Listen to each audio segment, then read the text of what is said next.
अस्सलाम वालेकुम मेरे समझदार पाकिस्तानियों। मेरा नाम रेहान तारिक है और आप मेरा यूट्यूब चैनल और फेसबुक पेज देख रहे हैं। करोड़ हा दरूद आका दो जहां नबी मेहरबान मोहम्मद मुस्तफ़ा सल्लल्लाहु अलैहि वसल्लम पर। इस दुआ और इस उम्मीद के साथ इस व्लॉग का आगाज करते हैं कि अल्लाह रब्बुल इज़्ज़त इस मुल्क के फैसला साजों के दिलों में समझदार पाकिस्तानियों के लिए नरमी पैदा कर दे। अब से कुछ देर पहले अडयाला जेल में अली अमीन गंडापुर की मुलाकात इमरान खान से हुई है। अली अमीन गंडापुर बगैर प्रोटोकॉल के अडयाला जेल पहुंचे और अडयाला के कॉन्फ्रेंस रूम में ये मुलाकात 30 मिनट तक जारी रही। एक पैगाम वो है जो अली अमीन गंडापुर इमरान खान तक लेकर गए और एक मैसेज वो है जो इमरान खान ने अली अमीन गंडापुर की वसातत से पाकिस्तान तहरीक इंसाफ के रहनुमाओं को पहुंचाया है। ये दोनों पैगाम आपके सामने रखेंगे। एक बयानिया फ्लोट किया जा रहा है, बनाया जा रहा है कि अली अमीन गंडापुर मुस्ताफी हो जाएंगे या अली अमीन गंडापुर से इस्तीफा लिया जाएगा या अली अमीन गंडापुर की फाइलें खोली जाएंगी और उसके गिर्द घेरा तंग किया जाएगा। लेकिन मैं आपको खबर देने जा रहा हूं कि अली अमीन गंडापुर ताकतवर वजीर आला बनने जा रहा है। जबकि इस वक्त जो पोस्ट किया जा रहा है कि मरियम नवाज शरीफ 12.5 करोड़ नफूस पर मुश्तमिल पाकिस्तान के सबसे बड़े सूबे की बड़ी ताकतवर वजीर आला है। मरियम नवाज को फेल करने का प्लान मुक्तदरा ने या ताकतवर हलकों ने बना लिया है। अब ऐसे में आसिफ अली जरदारी खासे खामोश बैठे हैं। वो ताश के पत्ते सीने से लगाए हुए हैं और आसिफ अली जरदारी के पास एक उनकी खामोशी का एक राज है, एक प्लान है जिसपे एस्टैब्लिशमेंट अमल दरामद करने वाली है। अब आसिफ अली जरदारी इस्टेब्लिशमेंट से बार्गेन करने की कोशिश करेंगे। यानी जरदारी साहब अगर इस्टेब्लिशमेंट के उस प्लान पर अमल करते हैं तो फिर कुछ लो और कुछ दो की पॉलिसी होगी जिसमें बहुत सारे लोगों को नुकसान पहुंचेगा और आसिफ अली जरदारी साहब वक्ती खसारा करके जो कुल वक्ती फायदा है वो हासिल कर लेंगे। ये क्या मामला है ये भी आज के इस व्लॉग का हिस्सा होगा, लेकिन उससे पहले मैं इंतहाई अदब से आपसे रिक्वेस्ट करता हूं कि अगर आपने हमारा चैनल सब्सक्राइब नहीं किया तो चैनल को सब्सक्राइब कर लें। अगर वीडियो पसंद आए तो लाइक और शेयर करना इसलिए मत भूलिएगा कि इससे हमारा मैसेज तक पहुंचता है और अगर बेल आइकन प्रेस करेंगे तो ऐसी बहुत सारी वीडियोस बर वक्त और तवातुर से आपकी निगाह से गुजरती रहेंगी। मेरे समझदार पाकिस्तानियों, सबसे पहले तो अली अमीन गंडापुर की मुलाकात आज इमरान खान से अडयाला जेल में हुई। गैर मामूली इसलिए थी कि अली अमीन गंडापुर को इस मुलाकात की इजाजत मिल गई, बावजूद इसके कि इससे पहले बहुत से रहनुमा जो सियासी रहनुमा है वो इमरान खान से मुलाकात नहीं कर पा रहे थे। अली अमीन गंडापुर को भी रोका गया था, लेकिन एक मुलाकात जो अली अमीन गंडापुर की कुछ ताकतवर लोगों से, बड़ी शख्सियात से हुई थी और रिपोर्टेडली उस मुलाकात के बाद ही अली अमीन गंडापुर शहबाज शरीफ साहब से यानी वजीर आजम से मिलने के लिए गए थे और उसके बाद एक प्रेस कॉन्फ्रेंस हुई जिसका चर्चा पाकिस्तान तहरीक इंसाफ की कोर कमेटी में भी रहा और अली अमीन गंडापुर पर तनकीद भी की गई। और आज ही जिस वक्त इमरान खान साहब की 190 मिलियन पाउंड केस में समात थी, सहाफ़ियों से गुफ्तगू हुई, वकला से गुफ्तगू हुई, तो इमरान खान साहब ने रिपोर्टेडली इन जज्बात का इजहार किया कि अली अमीन गंडापुर को शहबाज शरीफ साहब के साथ तस्वीर नहीं खिंचवानी चाहिए थी। शहबाज शरीफ के साथ तस्वीर खिंचवाना जो है वो कोई जस्टिफाइड नहीं था, यानी इमरान खान ने नापसंदीदगी का इजहार किया। तो पहली बात तो यह है कि अली अमीन गंडापुर की इमरान खान से मुलाकात इसलिए ज़रूरी थी कि ये जो कुदूरतें पैदा होने का खदशा था कि इमरान खान साहब को पता नहीं था कि ये मुलाकात क्यों हुई, फिर तस्वीर क्यों खिंचवाई गई, उसके बाद जो मीडिया टॉक हुई वो क्यों हुई और उससे ये पोज क्यों किया जा रहा है कि मैंडेट चोरों के साथ जाके अली अमीन गंडापुर बैठ गया। तो यकीनन अली अमीन गंडापुर साहब ने इमरान खान को इस मुलाकात में एतमाद में लिया होगा और बताया होगा कि शहबाज शरीफ से मिलने से पहले जो मुलाकात हुई, यानी जिस बड़ी शख्सियत से मुलाकात हुई, उस मुलाकात में क्या मामला तय हुए हैं। यकीनन इस पे इमरान खान साहब को एतमाद में लेना भी ज़रूरी था। शायद यही वजह है कि ये मुलाकात जो इमरान खान साहब से हुई है, ये अडयाला जेल के कॉन्फ्रेंस रूम में कराई गई है और अडयाला जेल के कॉन्फ्रेंस रूम में होने वाली इस मुलाकात को यकीनन इन कैमरा तो नहीं कहा जा सकता। ये मॉनिटर्ड या कंट्रोल्ड मुलाकात थी जिसमें पैगाम पहुंचाने वालों का पैगाम बेआईन ही पहुंच रहा है या नहीं पहुंच रहा, यकीनन ये भी मॉनिटर किया जा रहा होगा। और इमरान खान साहब ने अली अमीन गंडापुर को पर एतमाद का इजहार भी किया है। अली अमीन गंडापुर ने जो पैगाम पहुंचाया है, किसी हद तक इमरान खान साहब ने उसके ऊपर यानी वो जो नोडिंग करना है, हाँ में सर भी हिलाया है और अली अमीन गंडापुर को इमरान खान साहब का भरपूर एतमाद भी हासिल हुआ है।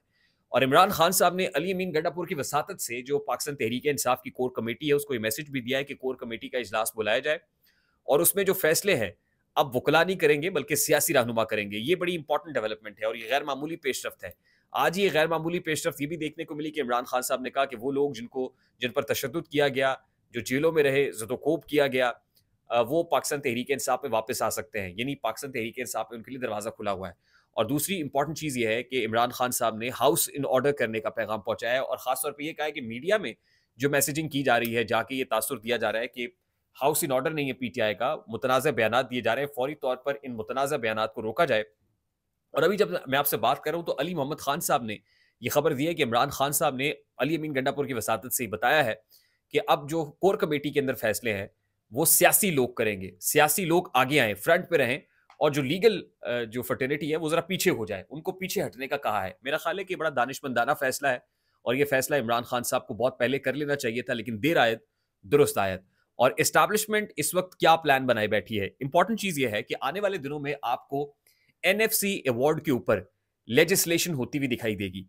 पाकिस्तान का एक बहुत बड़ा प्रॉब्लम, इकोनॉमिक डोमेन के अंदर मसला एनएफसी अवार्ड है, क्योंकि एनएफसी के जरिए से 18वीं तरमीम में जो एनएफसी का प्रपोजल था उसमें सूबों को शेयर मिल जाता है। यानी ये जो सूबों को फंड्स की तकसीम है वो गैर मामूली तकसीम हो जाती है और सूबों के ऊपर कोई लाइबिलिटी भी नहीं होती।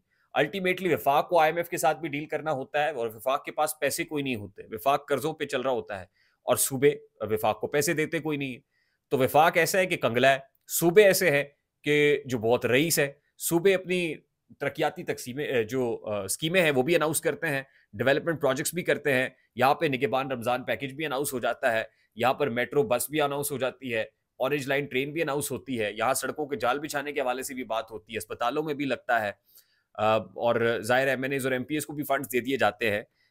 तो बावजूद इसके कि वो प्रोविंशियल फाइनेंस कमीशन नहीं होता, यानी जो in true spirit and sense NFC के बाद पीएफसी होना चाहिए था कि निचले लेवल के ऊपर जो बल्दियाती हुकूमतें हैं, नुमाइंदे हैं, उन तक फंड्स पहुंचते, वो भी नहीं पहुंच पाते।